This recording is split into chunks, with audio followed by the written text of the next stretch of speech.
चलिए, पहला one day match खत्म हो गया इंडिया और ऑस्ट्रेलिया के बीच। और बहुत से लोगों के लिए तो ये एंटी क्लाइमैक्स रहा, क्योंकि वानखेड़े का विकेट था और लोगों को लग रहा था कि 350-400 रन बनेंगे दोनों टीमों की तरफ से। एक्चुअली मुझे ये नहीं समझ में आता कि मैच के पहले पिच रिपोर्ट क्यों करवाई जाती है, क्योंकि दुनिया भर के जो बड़े बड़े बैट्समैन और बॉलर जो पिच रिपोर्ट करते हैं वो मेरे ख्याल से 99% टाइम्स फेल हो चुके हैं, क्योंकि कोई भी पिच को पढ़ नहीं सकता है। आज के मैच में सभी लोग ये कह रहे थे कि आज का विकेट तो 300, 350, 400 और वर्ल्ड रिकॉर्ड ही ना टूट जाए, इस तरह के रन बनने वाले हैं। और नतीजा क्या हुआ आप सब लोगों को मालूम है। जिसको नहीं मालूम है उनको मैं बता देता हूं कि टॉस जीत के हार्दिक पांड्या ने पहले बॉलिंग की, जैसा कि वानखेड़े में सभी लोग करते हैं, क्योंकि बाद में शाम के टाइम में मैदान में ड्यू आने लगती है, तो बाद में बैटिंग करने वाली टीम को फायदा होता है। यही सोच के हार्दिक पांड्या ने बिल्कुल बेझिझक पहले बॉलिंग कर ली। और बॉलिंग करने के साथ ही उनको बड़ा अच्छा लगा होगा, क्योंकि बॉल काफी स्विंग भी हो रहा था।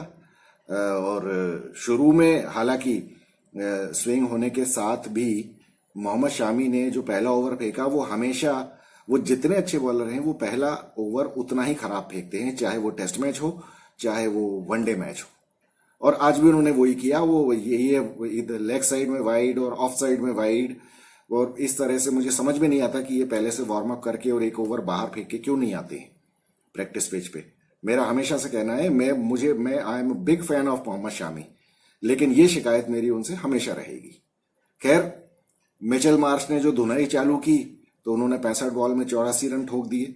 और उस टाइम एक टाइम तो 20 ओवर में, जब 21 ओवर में ऑस्ट्रेलिया के 128 या 29 रन के ऊपर 2 विकेट थे, उस टाइम तक ये लग रहा था कि ऑस्ट्रेलिया आराम से 350 रन बनाएगा, क्योंकि उनके पास बैट्समैन बिल्कुल बैटिंग 10 नंबर तक है।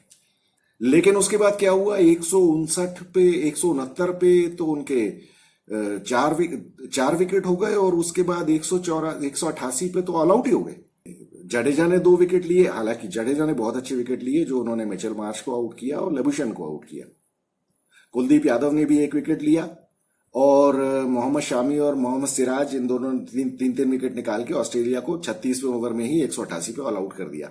हालांकि मुझे लगता है कि 34वें ओवर में जब मोहम्मद शामी को हटा के सिराज को हार्दिक पांड्या लेके आए, उस टाइम मोहम्मद शामी से कंटिन्यू करवाना चाहिए था। देखिए, अगर पूरी दुनिया ये कह रही है कि ये बैटिंग विकेट है और इस पे 300-350 रन बनने चाहिए थे, और किसी टीम के अगर आपने 180 पे 6-7 विकेट कर दिए हैं, तो इसका मतलब ये नहीं कि आप वहां रिलैक्स कर जाएं, आपको वहीं किल करना चाहिए।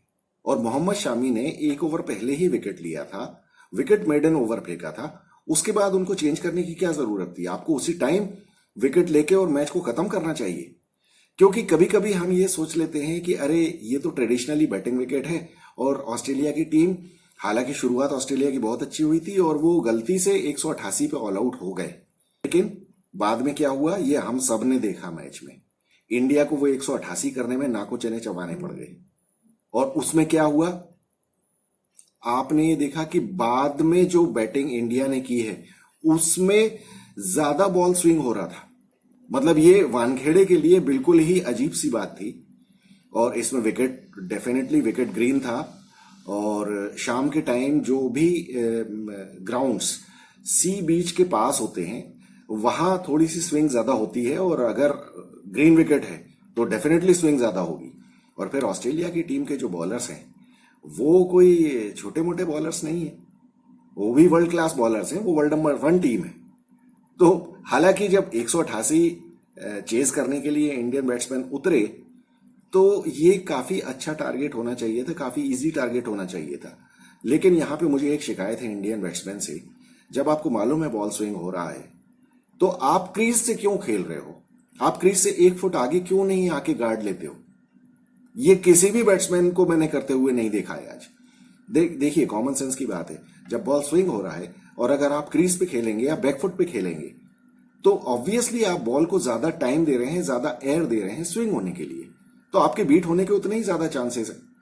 जैसे सूर्य कुमार यादव ने एक गोल्डन अपॉर्चुनिटी मिस की है आज, क्योंकि देखिए 188 रन के स्कोर में 50 ओवर के मैच में चौथे नंबर के बैट्समैन की बैटिंग आ जाए, यही अपने आप में बहुत है। और अगर मान लीजिए आ भी जाती जबकि आपको 40 रन चाहिए होते तो भी कोई फायदा नहीं था, क्योंकि उस टाइम अगर आप 20 रन बना के नॉट आउट रहते तो आपको कोई क्रेडिट नहीं मिलता। लेकिन अभी क्या हुआ, आपकी बैटिंग 40 रन पे आ गई और 40 रन पे या 20 रन पे ही आ गई थी। सूर्य कुमार यादव की तो 20 रन पे ही आ गई थी। उस टाइम आके आप पहली बॉल पे एलबीडब्ल्यू हो गए। क्यों? गलती वही की कि आप पीछे जाके बैकफुट पे खेल रहे हैं मिचेल स्टार्क की बॉल को, जबकि आप देख चुके हैं कि 10 विकेट इस पूरे मैच में स्विंग बॉल्स पे गिर चुके हैं, तब भी आप जाके बैकफुट पे खेल रहे हो। बॉल मिस हो गई और आप एलबीडब्ल्यू हो गए पहली बॉल पे। अब उसके बाद आप कितनी भी च्युइंगम चबाते हुए जोर से बाहर चले जाओ, उससे कुछ होने जाने वाला नहीं है। आपके पास ये मौका था, आपको रन बनाने चाहिए थे। और ये सूर्य कुमार के लिए, स्काई के लिए ये बहुत इंपॉर्टेंट सीरीज है, क्योंकि बहुत ज्यादा वनडे मैचेस अभी इंडियन टीम वर्ल्ड कप के पहले नहीं खेलने वाली है। अभी इस टाइम अगर स्काई रन नहीं बनाएगा तो फिर कब बनाएगा? यही मौका है। अब मुझे उम्मीद है कि अगले 2 मैचेस में उसको बनाना चाहिए, क्योंकि अगले 2 मैचेस में मुझे नहीं लगता वैजाग और चेन्नई में इतना ज्यादा स्विंग होने वाला है बॉल। लेकिन अगर वहां पे कहीं बैटिंग विकेट आ गया तो फिर हो सकता है कि स्काई की बैटिंग ही ना आए, क्योंकि शुरू से ईशान किशन, गिल, विराट कोहली, ये 3 ही हो सकता है मैच स्कोर कर दे। तो ऐसे में बैट्समैन को हमेशा ये जो अपॉर्चुनिटी मिलती है, और खासतौर पे देखिए ये सिचुएशन, आज का दिन जो था, आज का जो स्कोर था, वो स्काई और केएल राहुल के लिए टेलर मेड था। मतलब आपको कुछ करना ही नहीं था।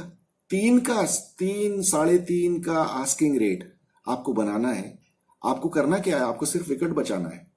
आपको सिर्फ विकेट बचाते हुए खेलना था। रन तो अपने आप ही बन जाते अगर आप विकेट पे खड़े रहते। तो केएल राहुल के लिए आज किस्मत से बहुत अच्छी बात हुई, क्योंकि केएल राहुल को जिस तरह का गेम है केएल राहुल का, और जो गेम उनको सूट करता है, आज वो सिचुएशन टेलर मेड मिल गई उनको। शुरू के 4 विकेट गिर गए और उसके बाद आस्किंग रेट भी कुछ भी नहीं था। आपको सेट होने के लिए पूरा टाइम था। अच्छा, बेसिकली केएल राहुल, मैं हमेशा से कहता हूं कि ही is a very good batsman, लेकिन वो ओपनिंग के लिए फिट नहीं है। हाँ, टेस्ट मैच में ओपनिंग कर सकता है, लेकिन वनडे और T20 में ओपनिंग के लिए बिल्कुल फिट नहीं है, क्योंकि वो बहुत ज्यादा प्रेशर में आ जाता है, जैसा कि आज ऑस्ट्रेलिया के साथ हुआ। अगर ऑस्ट्रेलिया ने आज के मैच में बाद में बैटिंग की होती तो वो भी बहुत आसानी से जीत गए। वो एक्चुअली ज्यादा आसानी से जीत गए होते, क्योंकि उनकी बैटिंग बहुत अच्छी है और बहुत लंबी है। इंडिया के पास तो ये 4 स्पेशलिस्ट बॉलर्स खेल रहे थे, जबकि उनके तो बॉलर्स भी मिचेल स्टार्क जैसे हैं जो कि अच्छा बल्ला घुमा लेते हैं। और मार्कस स्टोइनिस जैसा बैट्समैन जो 8वें नंबर पे बैटिंग करने आ रहा है, वो he is a very good all-rounder. तो सोचिए ऑस्ट्रेलिया की बैटिंग कितनी स्ट्रांग थी। लेकिन उनके साथ प्रॉब्लम क्या हुई कि जब पहले बैटिंग करती है टीम, तो कैसी भी कंडीशंस हो, वो ज्यादा से ज्यादा रन बनाने के चक्कर में रहती है, और इस वजह से उनको ये समझ में नहीं आता कि इस विकेट के ऊपर अच्छा स्कोर क्या होगा, अच्छा टारगेट क्या होगा जो हमको सेट करना है। और इस वजह से वो कोशिश करते हैं। अदरवाइज स्टीव स्मिथ और लेबुशेन जैसे बैट्समैन कभी भी उस तरह के शॉट्स मार के आउट नहीं होते जैसे आज वो आउट हुए हैं। और इस चीज का फायदा यहां इंडियन बैट्समैन ने नहीं उठाया, जबकि इनको टारगेट मालूम था। इनको कुछ नहीं करना था, 1 फुट आगे आके क्रीज से बैटिंग आपको शुरू करनी चाहिए थी। आप करने देते ना, ऑस्ट्रेलिया को करने देते विकेट कीपर को ऊपर बुलाने के लिए, लेकिन कम से कम आप तो स्विंग को काउंटर करने के लिए कोशिश करते। विराट कोहली इस मैच में चले या नहीं चले, ये कोई बहुत बड़ी बात नहीं है, क्योंकि 188 रन का स्कोर अगर विराट कोहली 70 रन बना के जिता देता तो भी कोई बहुत बड़ी बात नहीं थी, और वो आउट हो गया तो भी कोई बड़ी बात नहीं है। लेकिन जिस तरह से वो आउट हुआ है, वो एक बार फिर मेरे लिए वही चिंता की बात है। वो जो विराट कोहली की वनडे मैचेस में प्रॉब्लम है, लेफ्ट आर्म स्विंग बॉलर की इनकमिंग बॉल, जो वो वीकनेस है, वो ट्रेंट बोल्ट और इन लोगों ने जो एक्सपोज की थी, वही आज बिल्कुल उसी तरह का डिसमिसल हुआ है।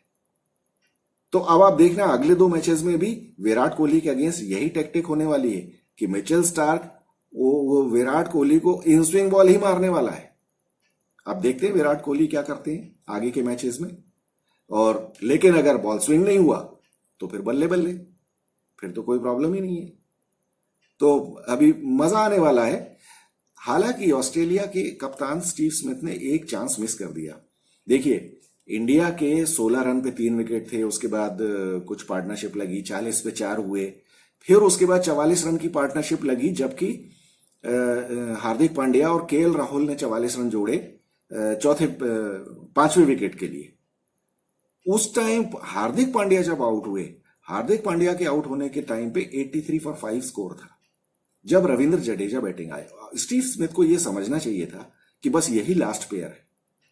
देखिए 83 फॉर 5, इसका मतलब इंडिया को उस टाइम 106 रन बनाने थे, और अगर इन दोनों में से कोई एक आउट हो जाता तो बैटिंग खत्म थी, उसके बाद कोई था ही नहीं। शार्दुल ठाकुर से आप इन स्विंगिंग कंडीशंस में उम्मीद नहीं कर सकते कि वो कोई बहुत ज्यादा कुछ कर लेता, और करता भी तो कितना, क्योंकि उसके बाद तो फिर प्योर बॉलर्स ही बचे थे। तो स्टीव स्मिथ को जब पांचवा विकेट गिरा था, उस टाइम मुझे लगता है कि सिर्फ 2 फील्डर 30 यार्ड सर्कल के बाहर रखने चाहिए थे, बाकी सबको अंदर लाके सिंगल्स रोक देने चाहिए थे। स्टीव स्मिथ ने क्या ट्रिक मिस कर दी कि जडेजा और केएल राहुल आराम से सिंगल्स लेते रहे, क्योंकि देखिए उन्हें चौके मारने की जरूरत तो वैसे भी नहीं थी, क्योंकि आस्किंग रेट 3.5 का ही था, उसकी तो कोई प्रॉब्लम थी नहीं, वो कभी आउट ऑफ हैंड जाने वाला नहीं था। और अगर ये 2-2, 3-3 सिंगल्स बनाते रहते तो कोई प्रॉब्लम ही नहीं थी, जैसा कि हुआ अल्टीमेटली, और बीच बीच में एक एक बाउंड्री तो आई जाती है। स्टीव स्मिथ को वहां इनके सिंगल्स रोक देने चाहिए थे, इनको ये इनवाइट करना चाहिए था कि अगर तुम्हें बनाने हैं रन तो तुम्हें हवा में खेलना ही पड़ेगा। और हवा में खेलना मुश्किल था, क्योंकि विकेट में बाउंस बहुत ज्यादा था और स्विंग हो रही थी। जब ये हवा में खेलने की कोशिश करते तो स्विंग स्लिप में या ऑफ साइड में, पॉइंट और गली में और कवर में इनके आउट होने के चांसेस हो सकते थे। ये स्टीव स्मिथ ने बहुत बड़ा पॉइंट मिस किया है मेरे ख्याल से।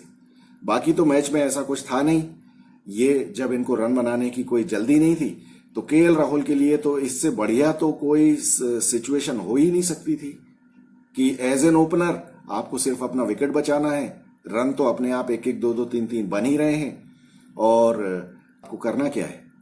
केएल राहुल को सबसे बड़ी प्रॉब्लम तब आती है जब आस्किंग रेट बहुत ज्यादा हो और ये ओपन कर रहे हैं।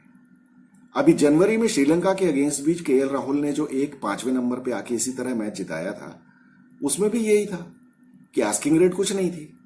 तो आस्किंग रेट जब नहीं हो तो KL Rahul is the boss. हालांकि टेस्ट मैच के लिए मैं अभी भी कहूंगा कि ही is a very good batsman, और उसको टेस्ट मैच की टीम में 5वें नंबर पे या 6ठे नंबर पे होना चाहिए। T20 और वनडे में ओपनर तो वो बिल्कुल भी नहीं हो सकते, टेस्ट मैच में एक बार आप ओपन करवाने का भी सोच सकते हैं, लेकिन आस्किंग रेट जब ज्यादा होती है तो केएल राहुल को बहुत परेशानी होती है। खैर, मैच, कई लोग ये कह सकते हैं कि मैच लो स्कोरिंग था, मजा नहीं आया, लेकिन मुझे लगता है कि मजा क्रिकेट में तभी आता है जब बैट और बॉल में इवन कंटेस्ट हो।